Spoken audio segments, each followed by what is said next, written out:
if you've watched this show, you know spring propaganda is just feeding us right now.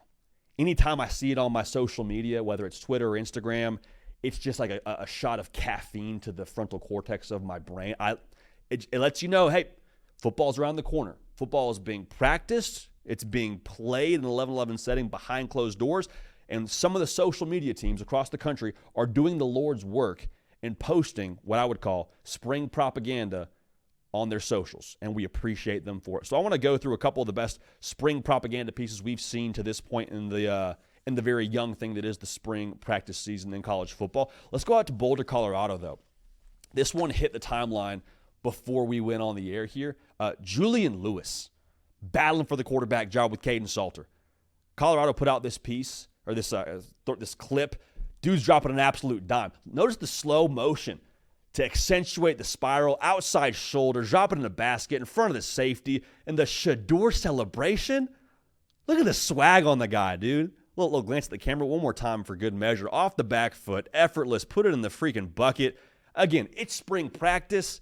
Take as much of it as you want to when it comes to the importance of this. I'm here for this, dude. I'm all the way here for this. Again, if you can't get fired up about this, I can't help you. I can't help you. You lose Shador Sanders to the NFL draft. There's no way to replace Shador Sanders. Spoiler alert, y'all. I don't think you're replacing Shador Sanders. I think you just got to get a quarterback here in place to be able to make the system go. And Deion Sanders now is telling us, we said this before, I'll say it again, Deion Sanders is telling all of us how he feels about this roster with how they're utilizing the portal. First 2 years there, they take a combined of 90 transfers. This past spring, it's been crickets. Nowhere near those numbers they had the first 2 cycles. Why? Because the roster talent is at a better place. So whether it's Julian Lewis or Caden Salter, I'm not too concerned about, dude. But seeing a young freshman who's been on campus for like 45 minutes, dropping dimes in the breadbasket in 11-on-11, I mean, he's been a little bit dinged up since he's from high school to getting to Colorado. Looked healthy to me.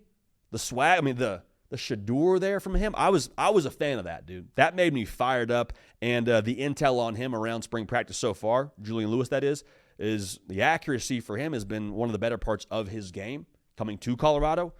That's been helping him in this quarterback race with Caden Salter. Now, Caden Salter has a ton of experience, may end up winning the job. Sources close to that say that he is very much so in the race as a Julian Lewis.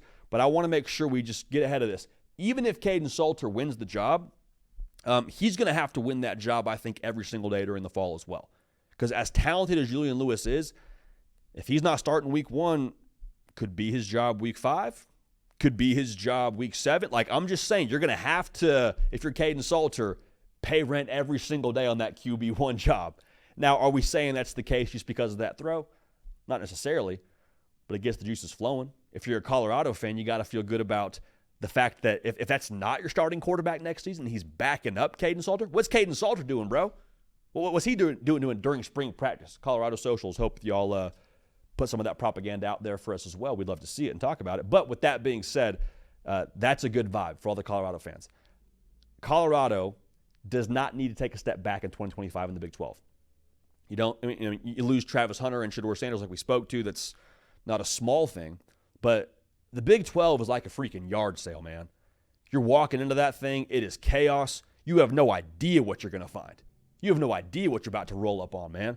Last year, Arizona State was the team picked to finish last in the conference. You finish out in Jerry World the first weekend of December, and they're hoisting the darn trophy for the conference. So what I'm trying to say is nobody knows anything. Nobody knows a darn thing right now. They'll tell you Colorado's going to win X amount of games. We're all guessing. But as long as the Big 12 is chaotic, and as long as they got a dude at quarterback, as it looks like they will, whether it's Julian Lewis or Caden Salter, I'm excited for year 3 under Coach Prime because they're trending in the right direction, and what we're seeing on the field in and of itself should indicate as much. Now, here's another one that we got tagged in a few times. From Baton Rouge, dude. Running some one-on-ones. Transfer from Oklahoma, tight end. Bauer, keep that tack on me sharp. Make an acrobatic catch here, dude. He's a massive human being. 6'5", 250, elevates. One hand, give me that. Give me that. Get up, guardian caps a little bit off the head. No worries, no problem. Get up with your boy Garrett Nussmeier. You can just tell he's a big dude by how he's celebrating. Reaching back for the podcast audience, you're missing out, man. My guy's 6'5", 250, back shoulder, one hand, only need one. Stick him. Y'all, if that's in the tight end room with Trey Green, who's 6'7", like, God bless your red zone defense when you play LSU. Top shelf where the kids can't get, like, they're going to be a force now. They're going to be a force. The propaganda was enough to get me fired up there. You lose Mason Taylor, is a stud tight end for you a season ago. You got to replace 55 catches and over 500 yards from last year. That'll help. Bauer Sharp getting up and making something happen like that, that'll help. So it's going to be by committee, I believe. Bauer Sharp, they brought him in, I think, in large part because of what he can do blocking as well. But you're making catches like that, bro. Yeah, we can get you the rock. Don't even worry about it. Now, I will say this. Someone also tagged us in a picture on social media of the ball maybe touching the ground. We'll see. Cato and I talked about it. You hurry up, hand the ball to Caden Durham, Harlan Berry, doesn't matter. Run a play and we'll be good to go. For me personally, having been on the offensive side, I'll go ahead and call that a catch, first down Tigers, and we'll keep rolling. Now, Cato playing defensive back, maybe not. Incomplete for Cato. But with that being said, the propaganda, dude, we're here for it. We are all the way here for it. So Bauer Sharp, wearing number 10 in that clip. Oklahoma's John Mateer, wearing number 10 for the Sooners next year. Now, this is, we've talked about some spring propaganda out there in Norman before.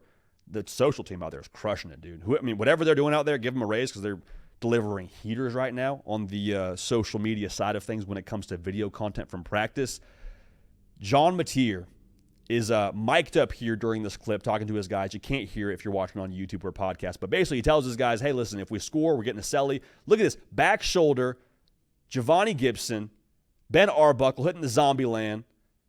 Javonte Gibson's 6'2", 215. He shouldn't be doing backflips like that, dude.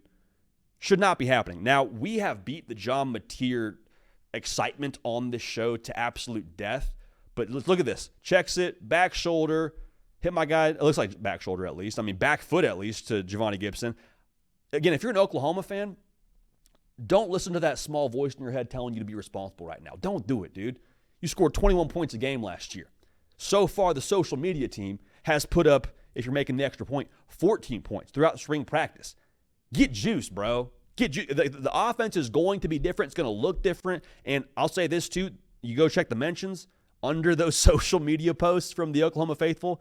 Got a lot of people saying, this is nice to see. We weren't seeing clips like this last spring necessarily. All right? So, again, is it propaganda? Are we taking a lot from a little? Potentially. But to me, outside of the backflip being ridiculous and outside of seeing John Mateer drop dimes, doesn't it just feel like there's a good vibe around the Oklahoma offense? Now, spring is for the vibes, just so we're all on the same page. I understand vibes don't win football games, but it don't hurt. I'll say this, too. I think there looks like everyone's having a good amount of fun. Y'all, good teams have fun. Good teams have fun during practice. Now, they get after it. There's accountability. But when you have success and you're hitting the Cam Ward still, the zombie land, that's a good sign. I like to see that during spring practice from my offense.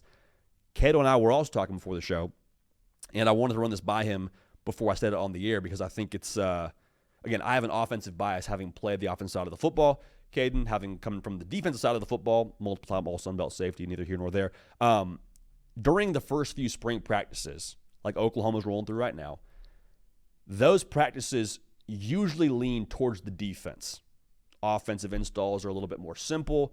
I happen to believe that it's a little bit harder to execute in offense when you're putting new pieces together, such as a new quarterback with a transfer receiver from Arkansas Pine Bluff. All that's to say now, to see these highlights early enough in the spring, it fires me up. It fires me up. It's kind of like when you check out that frozen pizza a few minutes in. It's not done yet, but you're like, okay, I could have that right now and be more than fine. I'll give it the next few minutes to let it totally crisp up and be all the way edible. I'll give this Oklahoma offense the next few months to totally get, where they're going to be in the fall. But right now, man, I'm peeking at this thing at, 1 a.m. and feeling pretty excited about what it's going to look like here when it comes out of the oven. That's the Oklahoma offense. That's good propaganda. We're all the way here for it, baby. So keep the propaganda coming out of Norman. Now, this next piece of propaganda was not from a specific social team. I believe this is from our guy Adam King, who just crushes the game out there in Columbus, Ohio. He put out this clip on his social media page of a one Ryan Day back shoulder king, dude. Getting the arm loose. You can tell he's a football guy, man. He said, you must have forgot who I was. Quarterback battle? Never heard of her. When you want something done right, You go do it yourself, Ryan Day. Setting records at New Hampshire. Y'all must have forgot. Me and Chip Kelly, when I was his quarterback, I was doing Goodwill Hunting numbers, baby.